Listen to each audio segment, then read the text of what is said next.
Antes da gente começar, né, eu queria parabenizar o professor Felipe pela palestra, que foi excelente. Né? Trouxe, despertou, né, muitas ideias para mim e para vocês também, apesar de que a gente cada dia aprende um pouquinho mais. As redes sociais são muito complexas e aí todo dia tem uma inovação, a gente tem que estar ligado. Então foi excelente a palestra. Então, pessoal, hoje eu vou falar aqui sobre microagulhamento como uma ferramenta importante na harmonização facial, certo? Para quem não me conhece, meu nome é Glésia, sou Glésia Lacerda, e aí eu trouxe aqui uma pequena apresentação sobre mim, tá? Eu sou biomédica, sou formada pela ACES, Caruaru, em 2010. Sou habilitada em análises clínicas, especialista em biomedicina estética pelo NEPUGA, e também tenho habilitação, né, nessa área. Sou mestre em biotecnologia industrial, doutora em ciências biológicas e sou docente da pós-graduação, pós-Unifip, responsável técnica da minha clínica de estética e ministrante de cursos livres e palestrantes, tá? Só para vocês conhecerem um pouquinho mais sobre mim. Deixa eu fazer uma perguntinha a vocês. Quando eu passo o mouse, vocês conseguem ver ou vocês só veem os slides? Obrigada, Elaine. Tá, porque se eu precisar indicar alguma coisa, aí eu vou utilizar o mouse, tá? Então, vamos lá. Muitas vezes, quando a gente fala de harmonização facial, então a gente vai. Vamos relembrar aqui o conceito de harmonização facial. Então, é o quê? É uma técnica que ela vem sendo bastante utilizada nesses últimos tempos, então ela tem crescido muito para buscar harmonizar a nossa face de uma forma mais natural. Além disso, muitas pessoas às vezes confundem um pouco a questão da harmonização facial com os procedimentos que nós podemos realizar nessa área. Então, por exemplo, tem pessoas que dizem, eu não gosto, não quero fazer, eu não gosto de fazer, não tenho interesse porque de um preenchimento labial, por exemplo, eu vou ficar com os lábios muito grandes. Não, né? A harmonização facial, ela vem para dar essa harmonia ao rosto. E aí, quanto mais simetria a gente tiver na nossa face, mais bonito a pessoa vai ser considerada. Então, a harmonização, ela vem para trazer isso. Além disso, para modificar a nossa face de forma discreta e também busca atender expectativa e reduzir sinais do envelhecimento, como, por exemplo, o aparecimento de rugas, linhas de expressão, você pode promover um lifting facial, você pode volumizar algumas áreas que, com o tempo, você vai ter uma perda aí de volume, perda de gordura facial. Então, a harmonização, ela vem para trazer isso. Aí você... aí pronto, essa imagenzinha, ela é muito bonita, porque ela nos indica todas ou boa parte das técnicas que são utilizadas na harmonização facial para a melhoria da nossa face. Então, existe tratamentos que podem ser realizados utilizando a toxina botulínica, que vai atuar principalmente na questão de quê? De rugas. Então, rugas da testa, você pode também tratar rugas da glabela, do nariz, aquela código de barra, né, que é aquelas ruguinhas que aparecem no canto da boca. Além de também a gente poder corrigir as rugas periorbiculares, também corrigir sorriso gengival, elevar sobrancelhas. Então, aí algumas técnicas, alguns das coisas que você pode realizar utilizando a toxina botulínica. Além disso, nós vamos ter também a utilização de preenchedores, que aí já vai dar um certo volume, na volumização dos lábios, também o contorno facial, aumentando o ângulo da mandíbula. Então, aí a gente tem uma série de procedimentos que vai harmonizar a face. Além disso, além dos preenchedores, nós temos os bioestimuladores que vão atuar na volumização e também na estimulação de colágeno. Temos skin booster, os fios de sustentação para o lifting, mas aí a gente não pode esquecer de outras técnicas, né? É aí que vem o microagulhamento. A gente não pode esquecer do microagulhamento, a gente não pode esquecer do peeling, né? Então, vejam bem a quantidade de coisas que a gente pode fazer. Só que a maioria desses procedimentos, ele tem um custo elevado. Então, quem pode, quem tem vontade, quem tem um interesse muito grande, vai procurar essas técnicas, obviamente, e é o que a gente está utilizando muito nesse momento. Porém, as técnicas que já estão consagradas, como microagulhamento e peeling, eles vêm para trazer uma revitalização da nossa pele, vem para trazer um aspecto muito bem melhorado. Então, o que é que adianta você fazer tantos procedimentos para harmonizar a sua face se a sua pele ela não está com um aspecto legal? Se ela não tem um vício, se ela não tem um brilho, se é uma pele que ela está muito manchada, se é uma pele que ela tem muitas cicatrizes. Então, isso tudo ele pode ser atenuado com técnicas que são consagradas e que são certamente mais acessíveis. Então, quanto custa um preenchimento? Quanto custa uma toxina? E quanto custa um microagulhamento e um peeling? Que são técnicas que já estão mais reconhecidas, que muitas vezes as pessoas acabam deixando um pouco de lado, mas que realmente traz excelentes resultados, são técnicas que são maravilhosas. Eu particularmente amo o microagulhamento. Ele tem ele engloba, né? Ele trata vários tipos de disfunções e aí com eficiência, né? Então isso daí é o que vai ser o diferencial no microagulhamento quando eu faço a relação do microagulhamento com a harmonização facial. Então, aqui só alguns procedimentos, né, que a gente pode realizar utilizando o microagulhamento para melhoria dessa face, melhoria dessa pele, preparação dessa pele, que é indicado, né, para polos dilatados, para manchas, para sinais de envelhecimento, que inclui aí a presença de rugas, que podem ser principalmente aquelas rugas mais dinâmicas, e pelas linhas de expressão. Então, atenua muito. E outra coisa que eu gosto muito, que eu acho que é uma das principais indicações para o microagulhamento, que eu particularmente gosto demais, é para cicatriz de acne. Então, tem muita gente que utiliza outros procedimentos, mas para mim o carro-chefe é o microagulhamento. Então, perguntaram aqui rapidinho se eu vou disponibilizar os slides. Claro, vou disponibilizar sim para vocês. Então, quem quiser, eu vou deixar o meu contato no final, vocês entrem em contato comigo. E aí com certeza, eu envio todo esse material, tá? Então, assim, o microagulhamento, ele é um mundo, né? Então, em uma hora aqui, eu vou ter que resumir para vocês um pouquinho dos conceitos da pele, para a gente dar aquela relembrada, né? Deixar a cabeça um pouquinho mais fresquinha em relação a isso.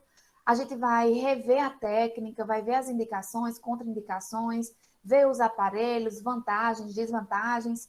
Então, hoje a gente vai dar aquela relembrada e ver a importância disso para a utilização no nosso dia a dia, né? Levando em consideração também a harmonização facial. Então, vamos relembrar aqui um pouquinho da histologia da pele. Então, a pele é o nosso maior órgão, ele pesa aproximadamente 15 quilos, reveste todo o nosso corpo e ela possui, né, no indivíduo adulto, aproximadamente de 1,5 a 2 metros quadrados de extensão. Então, é um órgão bem grande e que está agregado aí diversas funções, como, por exemplo, a função sensorial. Então, todas as sensações, né, o tato, vai estar relacionado à nossa pele. Também funciona como uma barreira contra agressões externas. Imagine se a gente não tivesse essa camada protetora, ao tanto de coisa que nosso corpo estaria exposto, né? Então, serve como essa barreira. Além disso, evita a perda excessiva de água. Então, a água é o constituinte de maior presença no nosso organismo. Então, a gente já imagina, a gente já sabe, a gente já conhece a importância do consumo de água para o nosso organismo. Todas as atividades metabólicas são realizadas pela presença de água, então a pele ela vem com essa função de segurar, de reter a água, a umidade, para que todas as atividades metabólicas ocorram da melhor forma possível. É um órgão de termorregulação, né? Ele regula a temperatura corpórea, dependendo da situação onde a gente está, de um esforço físico. Então, por exemplo, se a gente está num ambiente muito frio, então, para que a gente não morra de frio, o que é que nosso organismo vai fazer? Vocês me respondem, o que é que o nosso organismo vai fazer quando a gente está num ambiente muito frio, para termorregular?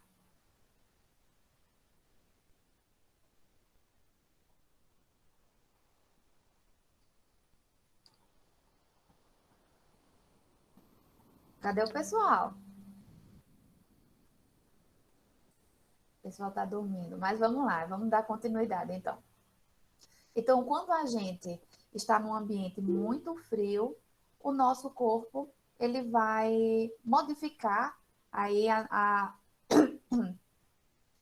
Peraí, alguém falou? Ah, não falou não, perdoe. Então vamos lá. Então, quando a gente está num ambiente muito frio, nós vamos ver ter uma alteração aí nos nossos vasos, a gente vai ter uma vasoconstricção, né? Vai diminuir o fluxo sanguíneo. Enquanto quando a gente está exposto a um local muito quente, o volume de sangue vai ser fornecido para que nossas atividades metabólicas aconteçam, para que nosso corpo fique em homeostase. Então, nós vamos ter uma vasodilatação. Então, esses são exemplos de como acontece uma termorregulação. Porém, aí, isso daí é um tema que dá para aprofundar, dá para falar muita coisa sobre isso. Só que como o nosso tempo é bem reduzido e o nosso foco é o microagulhamento, então aí a gente vai dar continuidade. A pele também auxilia muito na produção de alguns hormônios e vitaminas, como a vitamina D, e também na excreção de eletrólitos. E nós temos aí na nossa pele glândulas sudoríparas que vão eliminar aí diversos eletrólitos. E a nossa pele ela vai ser dividida em duas camadas principais, que é a epiderme e a derme, sendo que a hipoderme, muitas vezes ela está associada, né? A gente tem que falar da hipoderme porque ela é um tecido base de sustentação, que por muitos autores, muitos livros, ela não é considerada uma camada de pele, né? Mas a questão de estrutura, a epiderme e a derme, sim. Então, a epiderme, ela tem aproximadamente 1 milímetro de espessura. A derme, que vai ser dividida em derme superficial e derme profunda. A derme superficial tem de 1 a 2 milímetros, enquanto a derme profunda tem de 2 a 4 milímetros. E a hipoderme, que tem de 4 a 6 milímetros. Então, esse artigo aqui, ele mostra esses gráficos. Eu gosto muito de mostrar porque ele fez uma relação entre indivíduos de idade jovem, intermediária e o idoso, e para avaliar a camada da pele, tanto da epiderme quanto da derme, para a gente poder ter uma relação sobre essa espessura. Então, pessoas jovens, que foi denominado aqui indivíduos até os 20 anos de idade, possuem uma determinada espessura, tanto da epiderme quanto da derme. O grupo intermediário, que seria pessoas de 20 a 60 anos, você pode observar que a epiderme, comparada com um indivíduo jovem, tem uma espessura menor. A derme já se equivale um pouco mais. Enquanto que o idoso, que são aquelas pessoas que têm acima de 60 anos, a gente já vê uma redução bem maior comparado com o indivíduo jovem, tanto da epiderme quanto da derme. Então, quando a gente vai tratar uma pele madura com o microagulhamento, vai ter a mesma espessura? Eu vou utilizar a mesma profundidade de agulha? Então, isso aí é algo que a gente tem que lembrar. Temos que relacionar a espessura da pele com a idade do paciente. Então, isso aí não deve ser esquecido, porque a gente não deve utilizar os mesmos protocolos para as mesmas pessoas, nós temos que criar protocolos específicos. Então, a gente tem que levar em consideração também as características individuais da pele. Então, a gente não pode aqui utilizar basicamente as mesmas coisas. A gente pode, em algumas situações, sim, mas tudo vai partir da nossa avaliação. E aqui nós temos a camada da pele, a epiderme. Então, a epiderme, para a gente também dar uma relembrada, é uma camada que ela é dividida basicamente em 5. Então, começando da mais profunda para a mais externa, nós vamos ter a camada basal, posteriormente a camada espinhosa, a camada granulosa, a lúcida e a camada córnea, que é conhecida também como capa córnea, é conhecida também como células mortas, tá? Então, essa camada mais profunda, a camada basal, é uma camada que ela vai estar é uma camada que nós vamos ter a presença de alguns tipos de célula, como os queratinócitos. Esses queratinócitos, eles têm uma característica de que eles estão em intensa atividade metabólica, eles estão se reproduzindo, eles estão em mitose constante. Então, é uma pele que vai estar, é uma célula que ela vai estar em constante atividade e renovação também. Além do queratinócito, a gente vai encontrar, que o queratinócito vai ser a célula mais abundante, a gente vai encontrar em todas as camadas, mas na camada basal a gente também tem aí o melanócito, que é a célula responsável pela produção da melanina. A melanina é um pigmento e esse pigmento ele vem atuando de que forma? Ele é produzido por quê? É só para dar cor à nossa pele? Não. É um pigmento que ele é produzido para proteger o DNA celular. Então, esse melanócito, o melanócito não, a melanina, ela tende a se localizar dentro da célula bem próximo ao núcleo. E aí ela fica contornando esse núcleo, formando uma barreira, impedindo a ação, por exemplo, dos raios UVA e UVB. E protegendo a célula dessa forma, não só a célula, né, mas o DNA celular de danos que podem até mesmo ser irreversíveis. Então, além dessa característica de proteção, o melanócito ele também confere o pigmento. Essas células, elas são células dendríticas, então, como vocês podem ver na imagem, ele vai e se comunica com diversas outras. Então, por exemplo, um melanócito, ele pode se comunicar com 20 queratinócitos, e aí ele vai enviar, ele vai, como é que eu posso dizer? Ele vai distribuir uma quantidade isso, ele vai suprir a necessidade de cada melanócito, distribuindo aí a melanina. Outra célula dendrítica que a gente tem são as células de Langerhans, que são células que vão conferir à nossa pele aquele aspecto que eu falei, né? Aquela característica da sensibilidade, né? Que são células sensoriais. As células de Langerhans, elas são também dendríticas, então elas vão se comunicar com diversos queratinócitos. E nós temos também as células de Merkel. Essas células são células do sistema imunológico, são células apresentadoras de antígeno.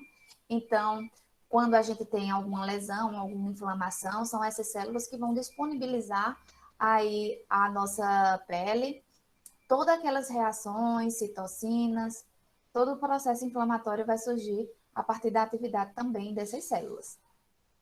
Na próxima camada, que é a camada espinhosa, a gente vai ter uma grande quantidade aí de queratinócitos, com núcleo, são células preservadas, e essa camada ela recebe esse nome de espinhosa porque a célula ela começa a apresentar como se fossem algumas espículas, né? Por isso que ela é chamada de espinhosa. Essas espículas, elas aumentam a aderência de uma célula com a outra, né, na junção dos desmossomos, e aí vai garantir uma aderência maior entre esses queratinócitos. A próxima camada é a camada granulosa. Nessa camada também a gente já observa que começa a perder, o queratinócito ele começa a perder o núcleo, e também ele forma diversos grânulos, por isso que ela é chamada de camada granulosa. A camada lúcida é uma camada que não é encontrada em todas as áreas do nosso corpo, né? Ela é encontrada mais naquela região onde a gente tem uma camada mais espessa, né? A pele é mais grossa, então a gente encontra a camada lúcida. E a camada córnea, como eu falei já para vocês, é chamada de células mortas, é a parte mais superficial da pele. Tem uma grande quantidade também de queratinócitos. Já nessa situação, os queratinócitos eles já estão atuando de forma para ajudar a nossa pele a não perder a hidratação, para não perder líquido, para não perder água, digamos assim. Então, ela funciona, a queratina, né, nesse caso, vai ajudar a manter a água dentro do nosso organismo. Então, por isso que ela é tão importante também. Já a derme, ela vai ser dividida em duas etapas, que é a derme, duas camadas, né? Que é a derme papilar e a derme reticular. Essa imagem ela não mostra tão bem a derme papilar e a reticular, como eu gostaria agora para mostrar para vocês. Mas a derme papilar ela tem uma característica que é aqui, ó, ele vai formar diversas papilas. Essas papilas elas aumentam em contato com esse tecido da derme, que é um tecido frouxo, em contato com a camada basal da epiderme. Já a derme reticular, que é a camada mais interna, né, mais profunda nesse caso, é um tecido conjuntivo denso e desorganizado, certo? Então, é nessa região aqui onde a gente vai ter também a presença de alguns anexos, a gente vai ter o bulbo do pelo, do folículo piloso, a gente vai ter glândulas sudoríparas, nós vamos ter vasos sanguíneos e boa parte das técnicas do microagulhamento, dependendo do tratamento, da disfunção que a gente vai querer tratar, a gente vai estar atuando nessa camada aí, que é a camada da derme. Então, agora a gente vai começar a falar um pouquinho sobre o microagulhamento também. Então, o microagulhamento, ele é conhecido mais por esse nome, né? Microagulhamento ou terapia de microagulhamento, mas eu não costumo ver muito esse nome, a gente vê mesmo microagulhamento. Mas ele também tem outros nomes. Então, se por acaso alguém falar, então tem como você associar rapidamente a técnica, né? Uma das formas de ser chamada é TIC, que é terapia por indução de colágeno, IPC, que é indução percutânea de colágeno, mas muitas pessoas também utilizam o termo IPCA, que é a indução percutânea de colágeno com agulhas, e também técnicas de Roley ou técnica de derma-Roley. Mas essa técnica, esse termo, né, eu usualmente, eu procuro, né, na verdade, não usar, porque isso aí é o nome do equipamento que vai ser utilizado para realizar, não é o nome da técnica, de fato. Então, aqui tem um breve histórico mesmo sobre o microagulhamento. Então, essa técnica, não o microagulhamento de fato, né? Mas a utilização de agulhas para o descongestionamento de energia, ela foi utilizada já há mais de 5 mil anos pelos chineses, lá na antiguidade. E aí eles utilizavam um equipamentozinho parecido com esse que tem na imagem, aí, que é o martelo de 7 pontas, e também utilizavam o tambor rolante, que é também um equipamentozinho muito parecido com o vôlei. Mas a função, né, que era utilizada era realmente para descongestionar a energia, já que eles utilizam muito essa questão de energia, e era mais a questão de acupuntura mesmo, não para a produção de colágeno como a gente utiliza hoje. Em 1960, na França, nós temos os primeiros achados de uma técnica chamada de Nappage. Essa técnica, ela consistia na infusão de alguns medicamentos através de microperfurações, né, na pele de alguns fármacos, e aí também para promover um rejuvenescimento facial. Então, os primeiros achados foi nesse período. Então, Rost, na Alemanha, em 2000, ele disse, né, que era o inventor do Roley. Porém, já tem alguns registros anteriores que em Paris, em 1974, já existia a primeira patente protocolada. Só que aí o microagulhamento ele veio ganhar uma ênfase, ele veio ganhar foco a partir dos anos 90 e ele se consagrou como uma técnica indutora de colágeno de 2006 para cá. Foi quando ele ganhou o maior espaço mesmo na área da estética. Então, em 1995, nós temos aí dois grandes pesquisadores, que é o Norma Oren, eu não sei falar essa palavra, o nome dele é bem complicado, Orentrek, Norma e David Orentrek, eles descreveram a subcisão ou o agulhamento dérmico para cicatrizes deprimidas de acne e rugas. Então, eles começaram a ver que realmente as cicatrizes elas diminuíam quando a gente fazia o agulhamento. Em 1997, Camiran e Doucet descreveram a dermoabrasão utilizando uma pistola de tatuagem sem tinta para tratar cicatrizes e eles obtiveram resultados bem satisfatórios. Em 2006, Dermot Fernandes desenvolveu a terapia percutânea de indução de colágeno, utilizando aí o Dermaroller, que ele vem sendo utilizado até hoje também. Só que além do Dermaroller, a gente também tem o quê? A gente tem o Dermapen, que aí vem trazendo também inúmeras vantagens, a gente também vai falar sobre ele.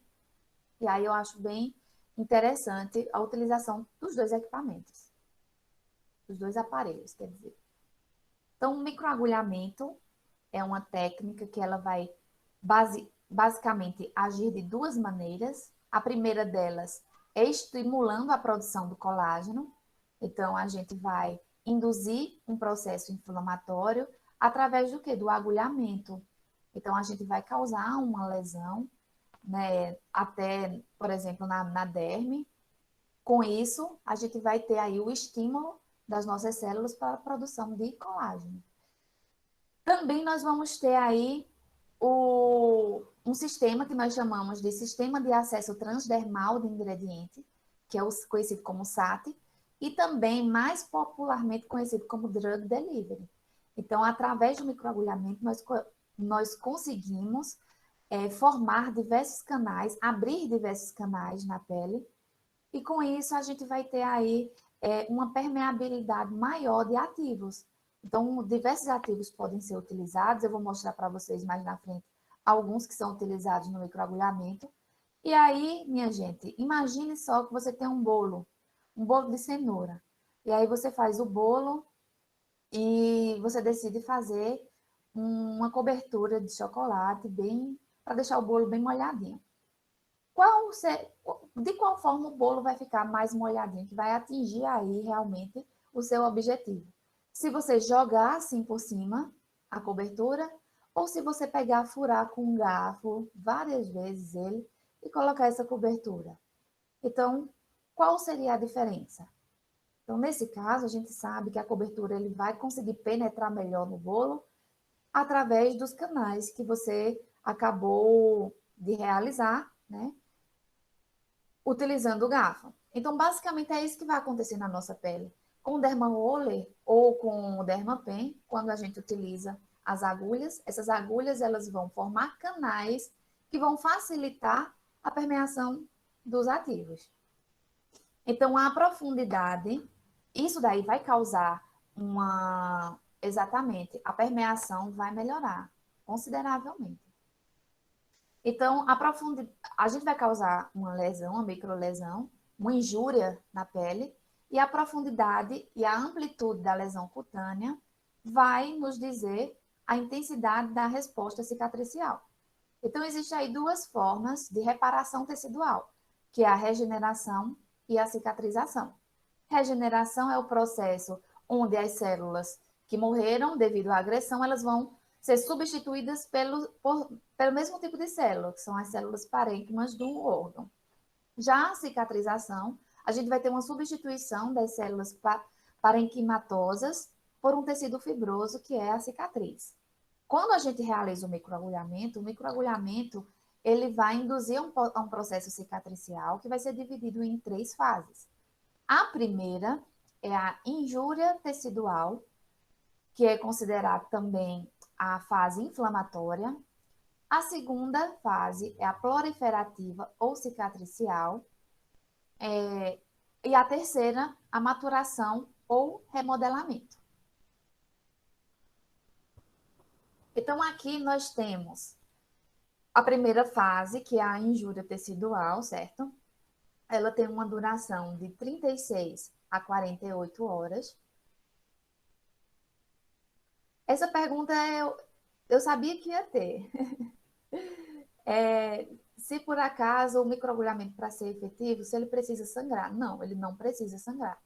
O que você vai fazer, você vai promover uma injúria na pele, e aí essa injúria ela vai estimular a produção de colágeno pelos fibroblastos, pelas células que vão estar presentes nessa região. Então, obviamente, nem sempre você vai precisar que sangre. Acontece porque muitas vezes você pode atingir alguns vasinhos e aí vai ter o extravasamento de sangue. É muito bom também quando tem um pouquinho de extravasamento de sangue, porque no sangue a gente vai ter aí a liberação de fatores de crescimento, mas eles também são liberados mesmo quando você realiza lá a ativação dos fibroblastos, né? Então, quando a perfuração da agulha atinge as células que a gente precisa. Então, não precisa lavar o rosto do paciente. Então, geralmente surge o que a gente chama de orvalhos sanguíneos, que são pequenas gotículas que você vê na pele. Então, isso é o essencial, tá? Outra pergunta aqui que fizeram, deixa eu responder.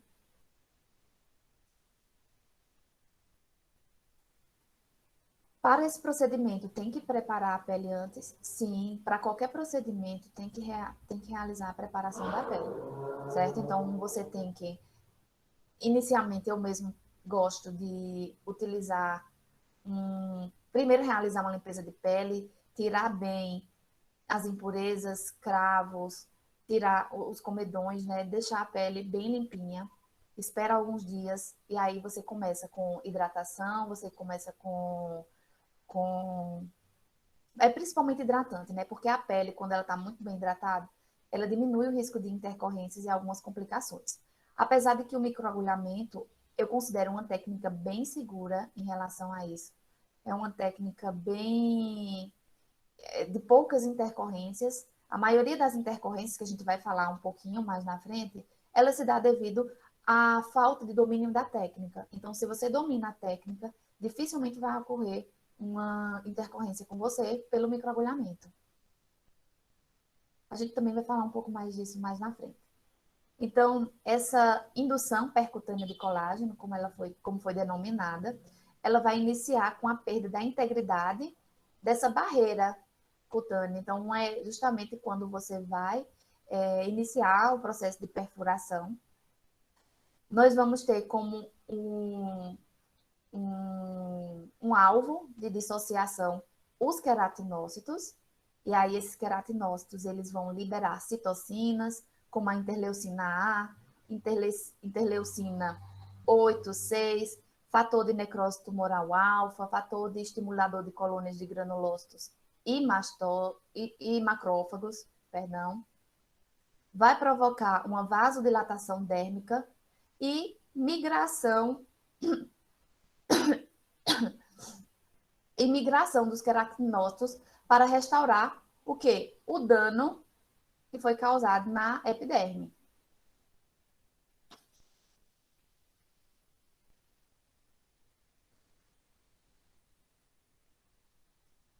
Pronto.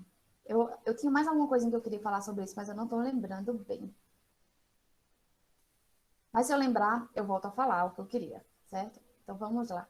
A segunda fase é a fase cicatricial, a fase de cicatrização, que ela tem uma duração de 48 horas, e aí ela vai evoluindo até o 21º dia. Então, o que é que a gente vai ter aqui? Os neutrófilos que eles foram para a região para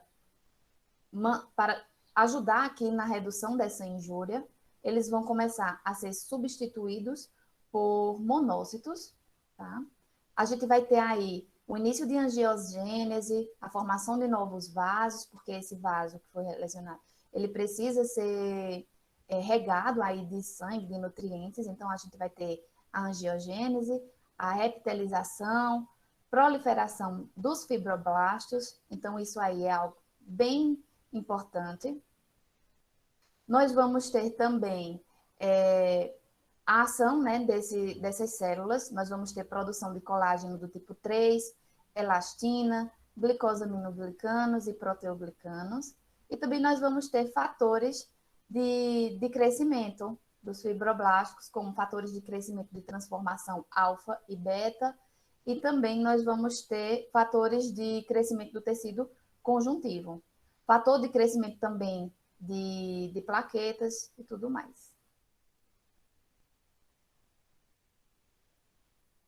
A última fase é a fase de maturação, que ocorre da terceira semana até 12 meses, né? E também há quem diga que isso, no caso de estudos, né, que falam que esse período ele pode se prolongar aí até 2 anos, que é a fase de modulação tecidual. Então, nesse período aí, a gente vai ter, que inicialmente, quando o colágeno ele é produzido o colágeno tipo 3, que aí ele vai ser predominante. Esse colágeno tipo 3, ele é um colágeno, ele é mais denso, ele é mais duro, ele não tem tanta mobilidade. É um colágeno que ele tem uma característica mais rosada, e aí lentamente ele vai sendo substituído pelo colágeno do tipo 1, que tem outras características. Ele é mais frouxo, ele é mais molinho, digamos assim. Esse colágeno ele tem uma característica mais empalecida depois. É um colágeno que ele vai ser mais duradouro, e aí persiste por um prazo que pode chegar até 7 anos ou mais. Então, nesse caso aí, quando a gente faz um tratamento, quando a gente faz um microagulhamento para uma cicatriz de acne, essa pele ela vai ser completamente remodelada. E ela não vai voltar a ser uma pele com uma profundidade grande daquela cicatriz. Ela não vai ter uma profundidade tão grande. E aí, quanto mais se faz o estímulo de produção de colágeno, mais ela vai ser, essa cicatriz ela vai ser atenuada e ela não regride, ela não vai voltar a ser o que era. Aqui nós temos os dispositivos que são utilizados. Então, nós temos que a gente conhece como derma roller, que é o rollerzinho. O roller tem várias agulhas. Tem alguns rollers que eles vão variar, né, a quantidade de agulhas.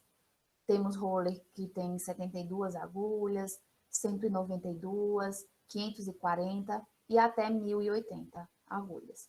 Sendo que a de 540 é o que é mais utilizado e 1080 é mais utilizado para corporal. Né? No rosto, geralmente, facial é geralmente 540.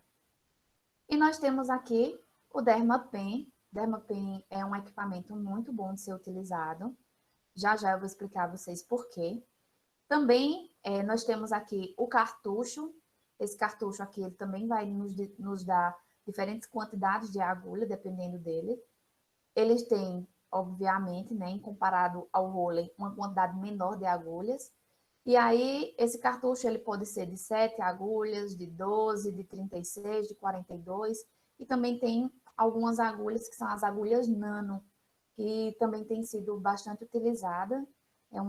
É bem fininha, né? Tem um número maior, geralmente 137 agulhas, que é muito utilizado para a questão de rejuvenescimento facial mesmo, que são utilizadas as nano. Mas se você quiser fazer um drug delivery, por exemplo, você vai ter que utilizar a micro, não a nano. E aí, qual escolher? O Dermaroller ou o Dermapen? Geralmente isso aí é uma perguntas que mais fazem. Eu acho que fizeram pergunta aqui, eu falei, já faz 5 minutos e eu não respondi. Aqui, o protetor solar indico a usar após 24 horas ou 48. Fica a critério do profissional, tá? Mas a partir de 24 horas já é seguro você recomendar a utilização do protetor solar. Então, eu sempre indico com 24 horas. Flexível e de fato movimento. Colocaram aqui, eu não sei qual seria, se Elaine falou aqui do Dermaroller ou do Dermapen. Acho que o Dermapen ele tem uma forma de segurar melhor. Na parte íntima, é melhor a nano, depende do que você for tratar. Eu acho que na parte íntima, mais indicado é uma micro, e aí você vai fazendo ele na profundidade mais leve, que é para permeabilizar os ativos. Então vamos lá. Algumas indicações do Derma Roller e do Derma Pen. Né? Então é a mesma indicação, que vai ser para rejuvenescimento facial, melhora de flacidez, de rugas, de linha de expressão, tratamento de estrias e permeação de ativos. A mesma. O outro fator é o preço. O preço é acessível, tanto o Derma Roller quanto o Derma Pen. Mas aí o Derma Pen ele acaba sendo um pouquinho mais caro, porque você vai ter que comprar a caneta, né? E ela é as que são regularizadas pela Anvisa, no caso, por exemplo, a caneta da Smart, ela tem um certo custo. Mas aí você tem os cartuchos que têm um preço acessível. E, geralmente os cartuchos ele tem um valor mais barato do que, por exemplo, o Derma Roller e tanto do que o Derma Roller, tá? E aí no Derma Roller não é possível você trocar o tamanho das agulhas, então eu vejo isso como uma desvantagem, porque, por exemplo, na região da testa é uma região que dói mais por causa da presença do osso, e aí você não pode colocar 2 milímetros na testa, porque o paciente vai sentir muita dor. Diferente dessa área daqui da bochecha, que aí você pode ir com mais intensidade. Então, o Dermapen, ele facilita isso daí, porque você tem a possibilidade de regular aí a profundidade da agulha que você vai usar. Então, se você quiser na área da testa, você vai pegar e vai utilizar meio, você vai, dependendo do que você vai realizar, e aí você pode passar para outra área, então na outra área você vai precisar de 1,5, então você tem como regular. Luana pergunta, no couro cabeludo para estimulação de crescimento de cabelo, qual é mais indicado? Meio milímetro, tá? Não faça mais do que isso, Luana, porque nesse caso de capilar, a gente não quer estimular colágeno. Então, não tem para que a gente utilizar uma profundidade maior. A gente vai permeabilizar ativos, então aí a gente utiliza meio, que é o principal para drug delivery. E quando você está fazendo um capilar, você tem que levar em consideração que você está utilizando as agulhas, e essa agulha ela pode lesionar o seu folículo piloso. E aí também não é indicado uma profundidade maior para você não provocar esse dano. Porque ao invés de tratar, você pode piorar a situação do paciente. Então, no capilar, jamais utilizar a mais do que meio milímetro de profundidade. Então, em relação à forma como a gente passa essas agulhas no rosto, o Derma Roller, ele é um deslizamento que agride mais, enquanto que o Dermapen, ele agride menos. Mas isso não significa que ele seja menos potente, porque ele agride menos. Ele agride, né? Ele causa uma injúria de uma forma mais controlada. Eu já tenho uma imagem aí na frente para mostrar para vocês essa relação, né? Então, as agulhas no Dermapen, ele penetra na pele de forma mais reta, enquanto que no Derma Roller a gente vai ver que ela faz não é um rasgo, né? Porque é tão pequenininho, mas ele aumenta um pouquinho esse canal, tá? E aí vai causar, consequentemente, mais dor do que também no Dermapen. No Dermapen, a subida e a descida das agulhas também provoca uma vibração no equipamento. E essa vibração, ela é capaz também de melhorar também essa questão da sensibilidade. Né? Então, ela meio que mascara também a ação da... Ela mesmo que, meio que manipula as células de Merkel, que é as células da sensibilidade, e aí, de Langerhans, perdão. E aí ela vai acabar causando essa vibração que diminui também a dor. Então, o paciente ela acaba sentindo. Como eu falei, o Dermaroller ele é mais doloroso, o Dermapen menos doloroso, e ambos eles não podem ser reutilizados. Então, aqui a gente tem a imagem que eu falei no slide anterior para vocês, para mostrar como é a injúria causada tanto pelo Dermaroller quanto o Dermapen. Exatamente, Elaine, ele engana as células. Então, o Dermaroller, quando ele desliza na pele, ele vai causar esse tipo de injúria. enquanto que o Dermapen, a agulha, ela entra mais retinha na pele, formando esses canais. Então, por exemplo, quando você faz um microagulhamento utilizando o Dermaroller, a gente vai ter aqui uma injúria maior. Ui, deixa eu voltar. Uma injúria maior do que quando a gente utiliza o Dermapen. E o resultado vai ser basicamente o mesmo, porém o Dermaroller ele vai demorar um pouquinho mais para cicatrizar, para acontecer o reparo, porque de certa forma o dano é maior. Então aí mais uma vantagem do Dermapen. Então aqui em relação ao estímulo e às indicações, né? Então vamos ver.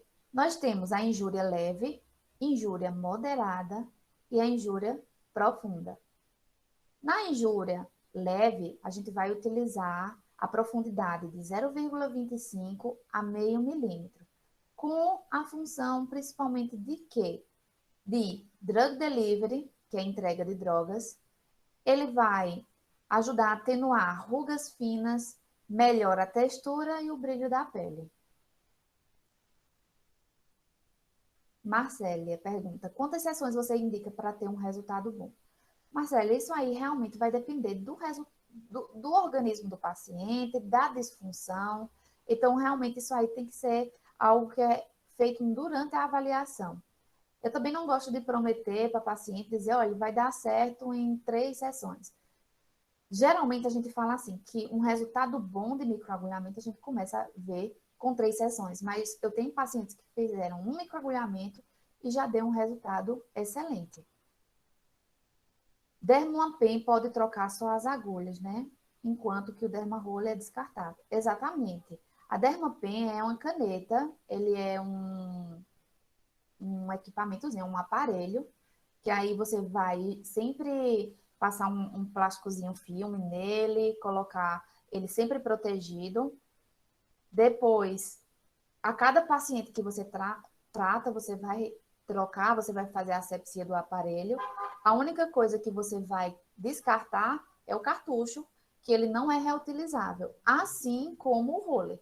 Se você compra o roller para realizar o microagulhamento naquele paciente, então aquele roller ele vai ser no final descartado. Então você não pode reutilizar nem o cartucho e nem o roller.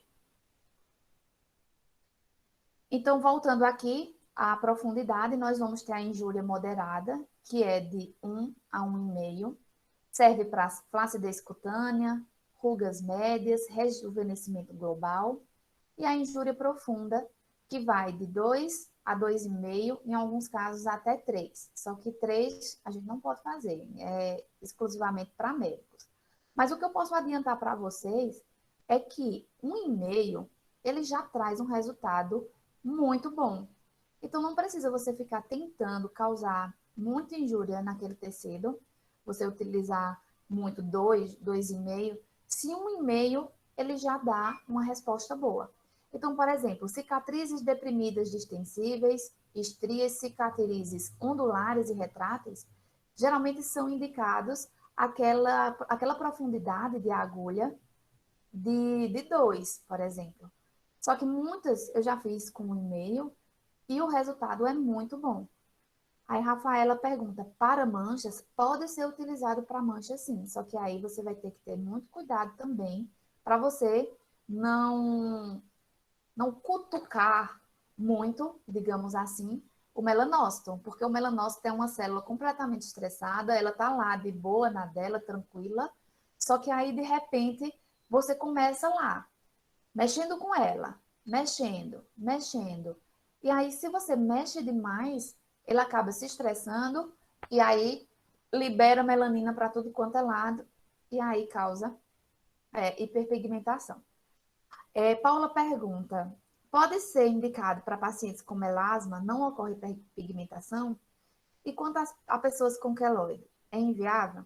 Pronto, então vamos responder a primeira pergunta. Para melasma, pode ser sim utilizado, certo? Então, tem algumas pessoas que não gostam de microagulhamento para melasma, mas eu já realizei bastante e tem resultados excelentes. Inclusive, lá no final da aula, que já é, meu Deus, já é 11 horas, eu vou agilizar aqui um pouquinho.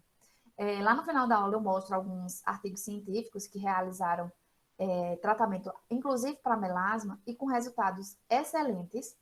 E aí eu repeti alguns desses protocolos, mudando, fazendo algumas pequenas alterações para mim, para o meu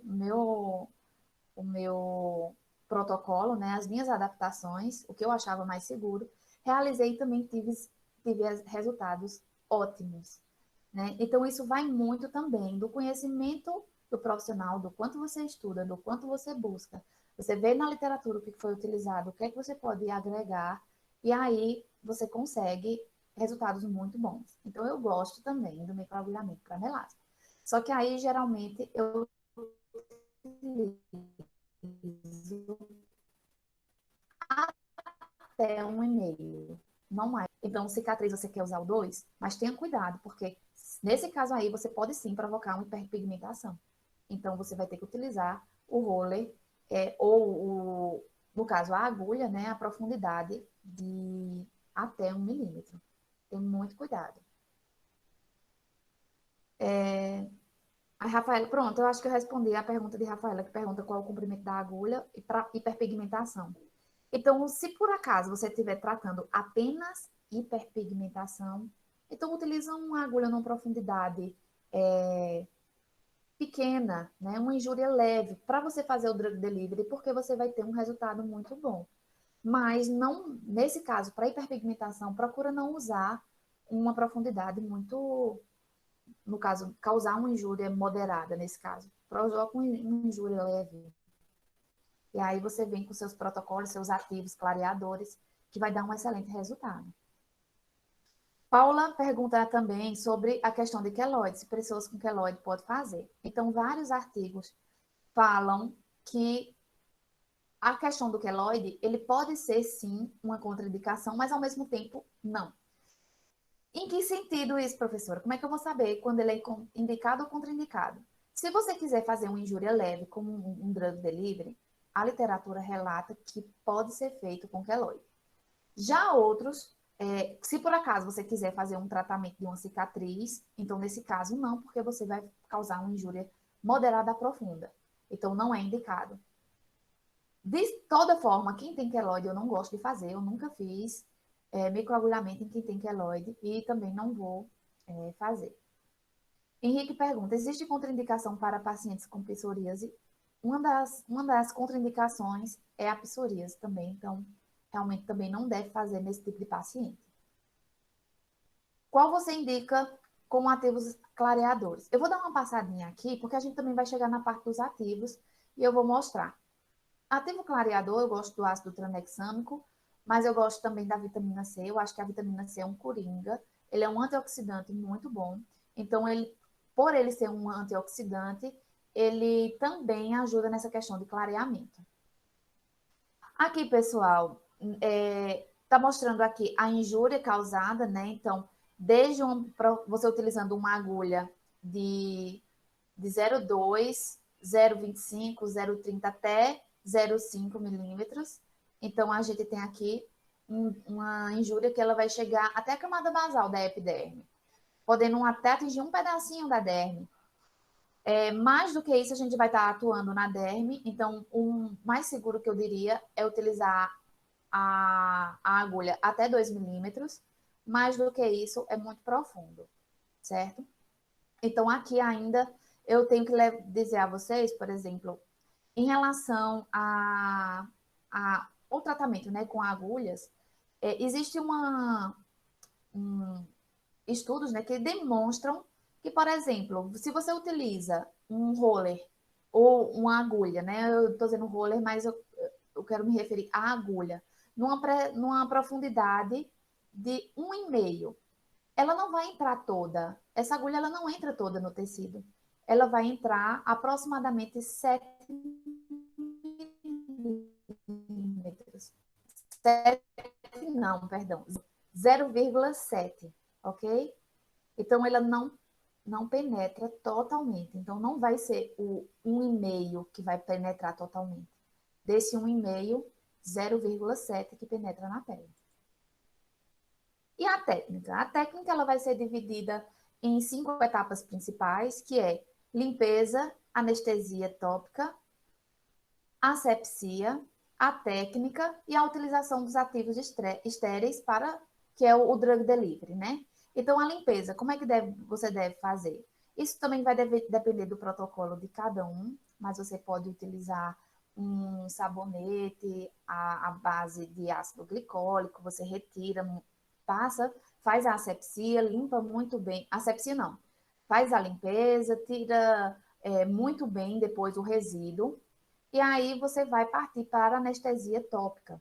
Nesse caso, você utiliza de 40, 50 até 1 hora antes do procedimento. Você aplica no rosto do paciente e também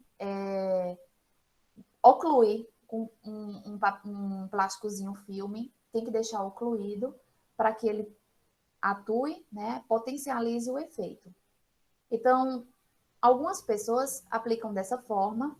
O que eu gosto de fazer também não é microagulhar, né? Eu pego a microagulha, no caso com o Dermapen, eu gosto de dar uma passadinha bem de leve assim no rosto para potencializar a ação desse anestésico tópico. Porque o limiar de dor vai ser bem relativo de paciente para paciente. Tem paciente que você vai aplicar e vai ficar lá bem de boa, sem sentir nada, então, e tem outros que toda vez que você passar, ele vai chorar. A asepsia deve ser realizada, né, após a anestesia, você retira muito bem esse anestésico, e aí você vem com álcool a 70, uma clorexidina, retira muito bem o, o anestésico, para que você aí possa, com segurança, realizar a técnica. A técnica, ela tem que ser realizada utilizando tudo estéreo. Então, gás estéreo, luva estéreo, você tem que tentar fazer tudo mais asséptico possível, né? Para poder minimizar aí uma intercorrência que pode ser uma infecção. Então, você tem que ter muito cuidado em relação a isso, porque o paciente está indo procurar você para tratar um problema e você dá outro. Então, muito cuidado. Você indica algum anestésico? Eu uso a lidocaína.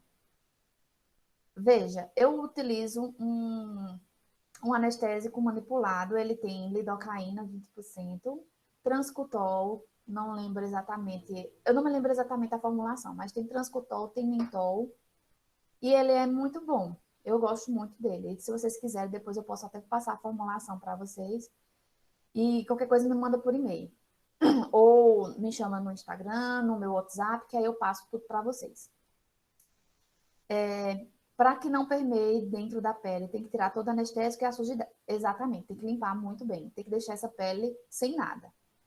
Existe paciente que tem alergia à lidocaína, sugere outro. Existem outros anestésicos, eu também tenho outros anestésicos aqui que não tem lidocaína. Eu posso passar também para vocês, essas formulações são muito boas. Até agora eu não tive nenhum paciente com alergia à lidocaína, então eu utilizo a lidocaína, até agora. Eu sempre pergunta, né? A gente sempre pergunta, você tem alergia a algum medicamento? Você já fez alguma cirurgia? Porque se fez alguma cirurgia, já usou algum anestésico. Então, vocês têm que fazer essa correlação, tá? Existe outro sim, e aí eu também posso passar para vocês. E aí depois você vem com o drug delivery utilizando também ativos estéreis. Esses ativos vocês podem mandar manipular. Geralmente existem empresas aqui no Brasil que elas são bem conceituadas e são muito utilizados os ativos dela, como por exemplo Victa, Biometil, Octalab, Next. Então, existem várias empresas aí que manipulam e fazem esses tipos de ativos que podem ser utilizados.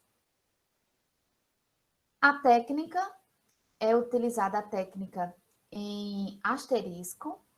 Essa técnica, ela basicamente é dessa forma que a gente está vendo na imagem. Então, a gente vai utilizar 4 direções, né? Vertical, horizontal e diagonais, da esquerda para a direita e direita para a esquerda.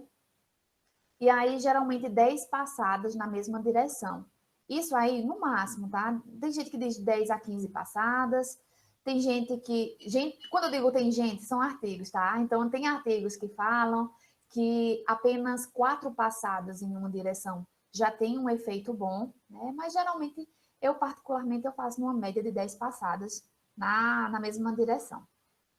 E aí você faz nas 4 direções, que vai ter um formato tipo um asterisco como esse aqui. Indicação. Então, o microagulhamento ele é indicado para rugas, linhas de expressão, cicatrizes de acne, cicatrizes de varicela, né, catapora, queimadura, estrias, alopécias, mancha, melasma. E também tem uma infinidade de locais aí que você pode utilizar, como rosto, colo, pescoço, mão, glúteos, braços, abdômen, mama, coxa, couro cabeludo. Então, praticamente onde tem pele, né, a gente vai e utiliza e tem resultados ótimos. Contraindicações, né? Então, diabetes descompensado, doenças neuromusculares, distúrbios de coagulação sanguínea. Então, se por acaso o paciente tem um distúrbio de coagulação sanguínea ou toma algum anticoagulante, no momento em que você causa a injúria e tiver um sangramento, pode sangrar muito, né? Então, não é uma indicação sangrar muito, como o Felipe mesmo falou, que ele tem medo porque ele viu sangrando muito. Não, não precisa. Se você causa uma hiperemia, você tem que ter muito cuidado. Você causa a hiperemia, você vê que já está bem vermelhinho, tem umas gotinhas, né, que a gente chama de orvalho sanguíneo, ali já é o suficiente. Não precisa rasgar o rosto do paciente, né, e lavar ele de sangue.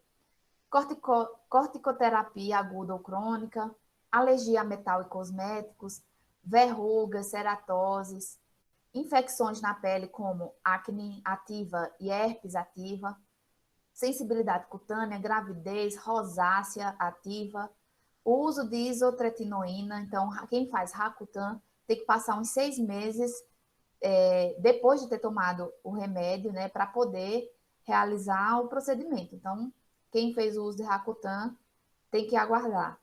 Quem tem queloides e eritema solar também. E a questão da psoríase também, que perguntaram aí anteriormente, não coloquei na lista, mas a psoríase também é considerada uma contraindicação. A técnica traz algumas vantagens e algumas desvantagens. Eu vou acelerar um pouquinho, tá, pessoal? Porque eu acho que já estou no meu limite. Vantagens.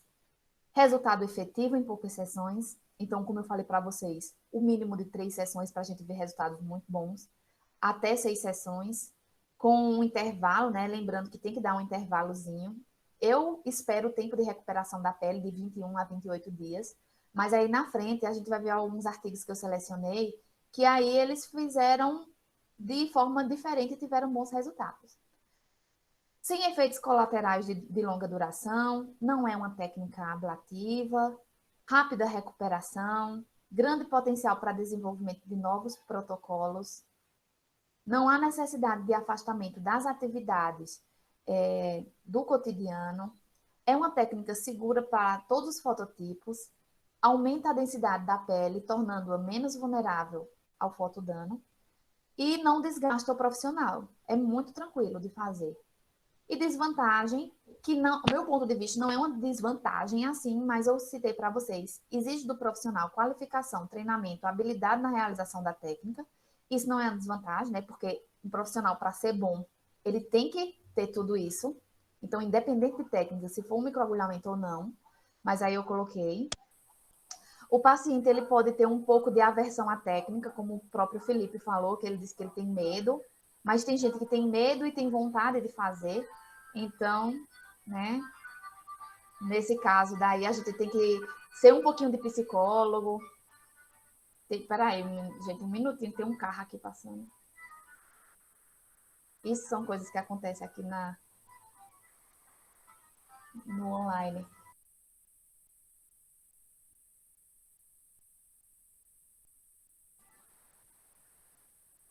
Pronto, voltando. Então, existem algumas pacientes que têm essa aversão à técnica, então a gente tem que ser um pouquinho de psicólogo, conversar com o paciente, dizer que a técnica não... Eu não digo ao paciente, não dói, porque eu não vou estar mentindo pro pessoal. Eu vou dizer assim, pessoal, tem um desconforto da técnica, mas aí a gente utiliza anestesia, a gente faz devagarzinho, porque a gente não pode também causar um medo no paciente. Então, a gente tem que tranquilizar ele. Necessidades de anestesia em maiores profundidades, uso único do Dermaroller ou do cartucho do Dermapen e os aparelhos que a gente utiliza, ele deve ter Anvisa e por isso ele tem um custo mais elevado. Então, muito cuidado para aquelas pessoas que querem adquirir o rolezinho da China, porque muitas vezes as agulhas elas não vêm certinhas, elas vêm tortas, e isso aí danifica a pele do paciente, pode trazer uma complicação para você. Eu acho vai ter, eu acredito que vai ter certificado de participação, sim. Complicações comuns, como eu falei para vocês, é uma técnica segura, mas a gente não está isenta de complicação. Isso vai depender também muito do paciente, do paciente não, do profissional. O que é que o profissional ele vai, como é que ele vai desenvolver, tá? A técnica, como é que ele vai realizar a técnica? Porque se por acaso você vai com muita força, você vai lesionar mais ainda. E aí você diz, mas qual é a força que eu devo realizar?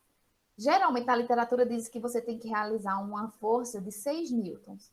E, professora, pelo amor de Deus, como é que eu vou saber como é uma força de 6 newtons?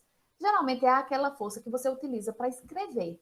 Né? Existem pessoas que pegam e escreve com força, mas aí não é parâmetro, né? Mas aquilo que a gente utiliza geralmente para escrever, normalmente sem muita pressão, tá? Então tem que ter cuidado. Isso tem que ter cuidado na manipulação, tanto do Dermaroller quanto do Dermapen, para você não causar aí arranhão na pele, uma cicatriz hipertrófica, para evitar um hematoma. Edema acontece, certo? Quase sempre, só que ó, se você faz uma injúria muito grande, o edema vai ser maior. Você não pode passar em acne, né? Se o paciente tiver acne, ele pode ter aí o quadro aumentado, uso inadequado dos aparelhos e também infecções. Por isso que eu frisei tanto ali que é importante a asepsia. Os ativos, tá? Eu posso disponibilizar para vocês os slides, mas aqui a gente tem alguns ativos que podem ser utilizados para rugas e linha de expressão, como ácido hialurônico, vitamina C, colágeno. Para flacidez, elastina, também o ácido hialurônico, condroitin, que é muito bom também, e serve para desidratação, né? Que muitas vezes a flacidez e a desidratação também está muito associado. Mancha melasma, veio o ácido tranexâmico, cógico, vitamina C. Isso aí você também pode fazer um mixinho de ativos, não precisa ser apenas um. Então você pode aí inovar, você vai e monta basicamente o seu protocolo. Eu vou passar assim o slide para vocês. Entrem em contato comigo. Já já eu vou disponibilizar, tá? Os meus contatos. Vocês printam e falam comigo. Eu trouxe também aqui algumas tendências, tá? Que tem sido falado bastante em relação ao microagulhamento, que é o microagulhamento Botox-like. O Botox-like é uma substância, no caso, chamada de agireline, que é um hexapeptídeo de aplicação tópica e que ele tem uma ação semelhante à toxina botulínica, né, o Botox. Ele vai modular a tensão superficial, ele ajuda a reduzir rugas e também atua nos fibroblastos, estimulando aí a produção de colágeno e retardando o envelhecimento cutâneo. Então, como é que faz isso? Você microagulha e depois você aplica o agireline como um agente tensor, que ele vai dar um efeito bem legal na pele. Mas ele não é tão duradouro quanto um Botox mesmo, tá? Temos o microagulhamento utilizando bioplacenta. A bioplacenta é um extrato biológico da placenta bovina, que ele é retirado entre o terceiro e o quarto mês de gestação. E aí os veterinários retiram esse extrato sem causar nenhum prejuízo ao animal, tá? E esse extrato, ele é rico em células-tronco e traz muito benefício. Então, quem puder depois dar uma lida sobre isso, dar uma pesquisada, certo? Essas células-tronco, elas são células que têm uma autorreplicação, uma alta concentração de fatores de crescimento, e aí eles vão reequilibrar os hormônios bioepiteliais. Então, a gente tem vários efeitos que são muito bons utilizando a bioplacenta. que eu acho que ela veio para dar uma enriquecida ainda mais no microagulhamento. Então, o microagulhamento, ele foi muito falado lá atrás pelas Kardashians, né? Foi quando veio o boom, foi por causa delas que elas começaram a realizar e todo mundo queria fazer. E agora elas também estão utilizando a questão da bioplacenta e também está vindo com tudo, né? Melhora o consumo de oxigênio das células epiteliais, aumentando o estímulo, o processo metabólico celular, tem ação clareadora, cicatrizante, calmante, hidratante, adstringente, ajuda também na penetração de outros ativos. Então, minha gente, tem muita coisa associada à bioplacenta. Outra técnica que vem sendo utilizada como tendência é o microagulhamento labial, que vem, né, com o objetivo de melhorar a hidratação dos lábios, diminuir aspecto craquelado, melhorar contorno. Porém, eu não vejo muito isso, certo? Ele não tem, para mim, ele não tem função de volumização, tá? E tem um risco muito grande de você realizar, porque o lábio é uma área muito sensível. Apesar que você não vai utilizar uma microagulha, você vai usar a nano. É uma região, como eu falei, muito sensível, então você pode causar algum danozinho nos lábios. E também, pacientes que têm herpes, você pode induzir aí um processo de infecção por herpes. Então, minha gente, muito cuidado também nessas coisas que o pessoal fica falando. Estudem, tá? E aí eu trouxe alguns artigos que eu vou comentar rapidamente, porque eu já acho que eu já passei uns 10 minutos da minha hora, pelo amor de Deus. Aqui, ó, eficácia do microagulhamento com evidências científicas, tá? Então, aqui estou mostrando um artigo de 2017, onde foi realizado o uso de ácidos e ativos clareadores associados ao microagulhamento. Então, aqui a gente vê um resultado bem legal, que eu falei, algumas pessoas perguntaram, trata melasma, trata hipercromia? Trata sim, ó. Então, nesse caso, o estudo foi realizado com uma paciente de sexo feminino, 31 anos de idade, fototipo 3, manchas hipercrômicas na região malar, e foi realizada 5 sessões com intervalos de 15 dias. Então, como eu falei para vocês, eu gosto mesmo de esperar o tempo de 21 a 28 dias, só que nesse caso aí, ó, o tempo foi muito menor, foi 15 dias de intervalo. Aqui, muito obrigada, gente, eu tô vendo aí que o pessoal tá gostando da palestra. Aqui, ó, é um microagulhamento que ele foi utilizado para um estudo de cicatriz de acne atrófica. Foi realizado um estudo com 31 pacientes com cicatrizes do grau 2 a 4. E o dermaroller, nesse caso aqui, ele foi utilizado, minha gente, semanalmente por 3 meses. E aí, muitas vezes, a gente não espera o tempo de recuperação da pele. Nesse caso daí, foi utilizado semanalmente. Então, como eu falei para vocês, protocolos é algo que vai variar de pessoa para pessoa. Então, você tem aí nas suas mãos um monte de artigo aí disponibilizado aí na internet, o qual você pode juntar, agregar e aí potencializar seus resultados. Então, eu acho que vale muito a pena a gente já tentar aí melhorar cada vez mais os protocolos. Aqui mais um resultado, né, de uso do microagulhamento também associado a ativos. Então, nesse caso, um paciente de 39 anos, fototipo 2 e cicatriz de acne bilateral. E os ativos que usaram nela, os ativos associados, foram fatores de crescimento, ácido hialurônico e o fator de crescimento epidérmico fibroblástico, que também tem dizendo lá como é que eles utilizaram. Na verdade, esse artigo parece que ele não me diz exatamente as concentrações, tem muitas coisas assim que eles deixam bem superficial, mas que você estudando em outros artigos e você associar, você consegue também montar aí o seu protocolo. E aqui nós temos, eu acho que é o último slide, tá? Que mostra o microagulhamento facial em melasma. Né? Então, foi desse artigo aí que eu peguei a fórmula, a profundidade, né, para eu poder fazer um protocolo para mim. Então, esse microagulhamento foi realizado com 22 pacientes, todos eles tiveram resultados satisfatórios, tá? Agulhas foram utilizadas na profundidade de 1,5 milímetro, com intervalos de 30 dias, e a fórmula que eles usaram foi o home care de 0,05 de tretinoína, mais 4 de hidroquinona, mais 1 de acetato de fluoroquinolona. Eu modifiquei, né?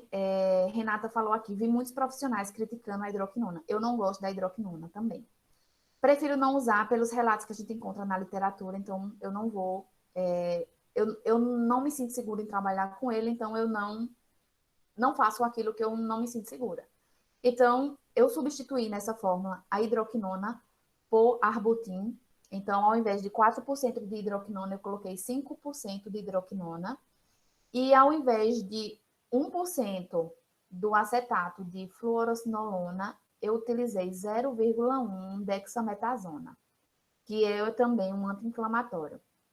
E o resultado foi muito bom com essa fórmula. Então, para vocês, eu deixo essa mensagem, né? Tudo que um sonho precisa para ser realizado é alguém que acredite que ele possa ser realizado. Então, você não espere de outra pessoa que seu sonho possa ser realizado. Então, você precisa que esse alguém seja você, certo? Então, isso é que eu levo para mim todos os dias. Tem dias que eu faço alguma coisa e eu me sinto muito bem por aquilo que eu fiz, mas tem dia que eu fico, meu Deus, será que eu estou no caminho certo? Aí eu tento me lembrar disso, que eu tenho que acreditar em mim, né? Se eu não acreditar em mim primeiro, quem é que vai acreditar, né? Então eu deixo essa mensagem para vocês, espero que vocês tenham gostado. Aqui estão os meus contatos, tá? Meu e-mail, Instagram, então quem gostou, me siga no Instagram, né? Vamos dar aí uma ajuda. Lá eu posso passar algumas dicas para vocês, então quem puder pode me acompanhar, tá? O local onde eu atendo é na Casa Propele, aqui em Caruaru, no bairro Universitário. E aí tem meu WhatsApp também, quem quiser falar comigo. Quem quiser solicitar os slides, eu vou disponibilizar. Então, é só vocês me mandarem um e-mail, me mandarem um contato, ou por Instagram, ou pelo WhatsApp, que eu mando tudo para vocês. Então, pessoal, então eu finalizo aqui. Eu agradeço muito pela oportunidade. Agradeço muito a FIP por tudo. Esse congresso, ele tende a ser muito inovador. Ele vem abrangindo aí muitas áreas da estética e eu tenho certeza que vocês vão adorar, certo? Então é isso, pessoal. Fiquem com Deus. Tenham um bom dia e mais tarde a gente já vai ter aí um monte de palestra. Muito obrigada aí pelos elogios de cada um, tá? E é isso. Sucesso para todos. Um beijo. Tchau, tchau.